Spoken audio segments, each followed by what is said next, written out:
नमस्कार, स्वागत है आपका पेंडुलम क्लासेस में। आज हम बात करने जा रहे हैं एंगुलर सिंपल हार्मोनिक मोशन। तो एंगुलर सिंपल हार्मोनिक मोशन होता क्या है? एंगुलर सिंपल हार्मोनिक मोशन में एक डिस्क है, मेटल डिस्क है या कोई भी डिस्क मान लेते हैं, वो एक वायर से टंगा हुआ है, और यदि हम वायर को ट्विस्ट करें तो ध्यान देने वाली बात है कि ये भी घूमेगा, और यानी ट्विस्टिंग को बोलेंगे टॉर्जन बोलेंगे, ट्विस्टिंग को टॉर्जन बोलेंगे। तो टॉर्जन के साथ ही ये घूमेगा, और plus theta M maximum to minus theta M minimum, ये दोनों एंगुलर डिस्प्लेसमेंट है।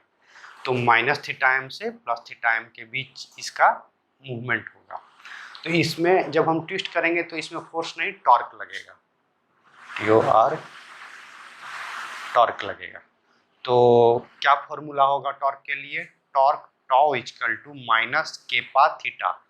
केपा है आपका टॉर्जन कांस्टेंट, यानी टॉर्जन कांस्टेंट है बिल्कुल स्प्रिंग कांस्टेंट की तरह, और थीटा क्या है आपका? एंगुलर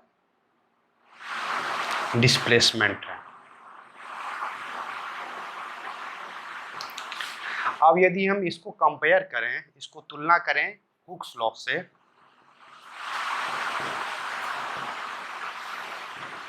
से, तो हुक्स लॉ क्या है? F इक्वल टू माइनस के एक्स। के क्या है? स्प्रिंग कांस्टेंट है, एक्स क्या है? डिस्प्लेसमेंट है। तो देखेंगे कि ये दोनों काफी कुछ मिलता जुलता है, यानी कि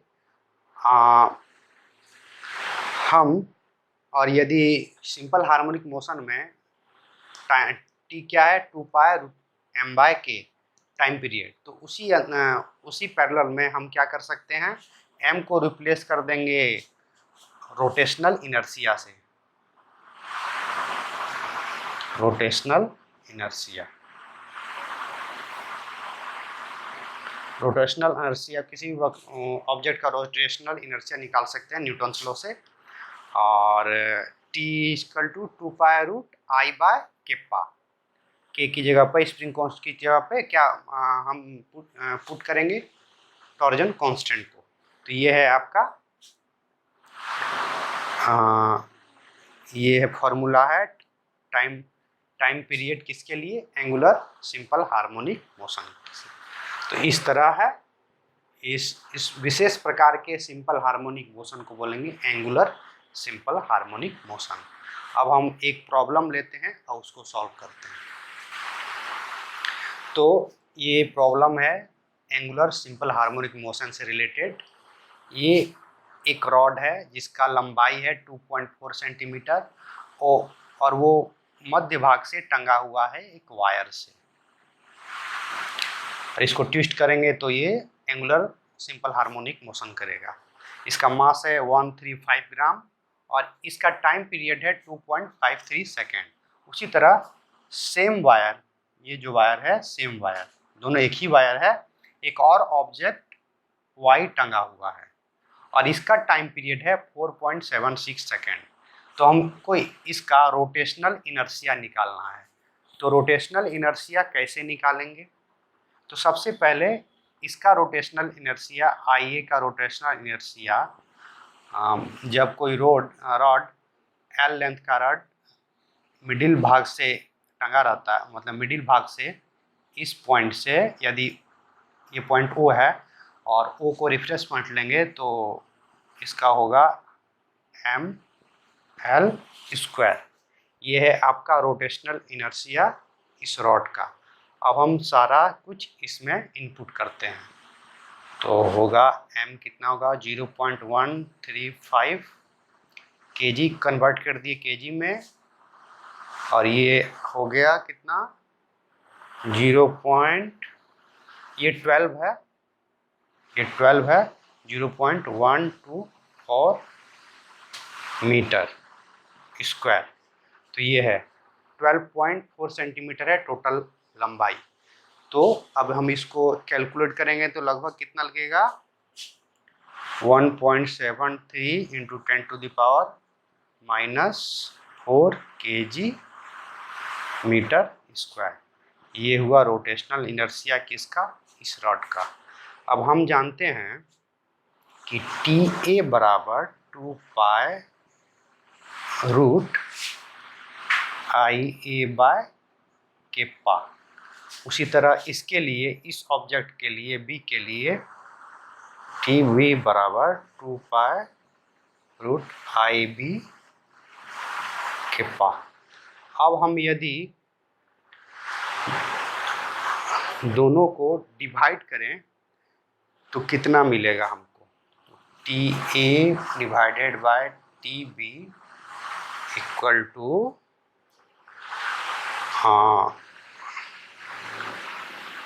आई ए आई बी रूट, ये हमको मिलेगा। इसको और दोनों को डिवाइड कर दें, यानी कि इक्वेशन 1 को इक्वेशन 2 से डिवाइड कर दिए।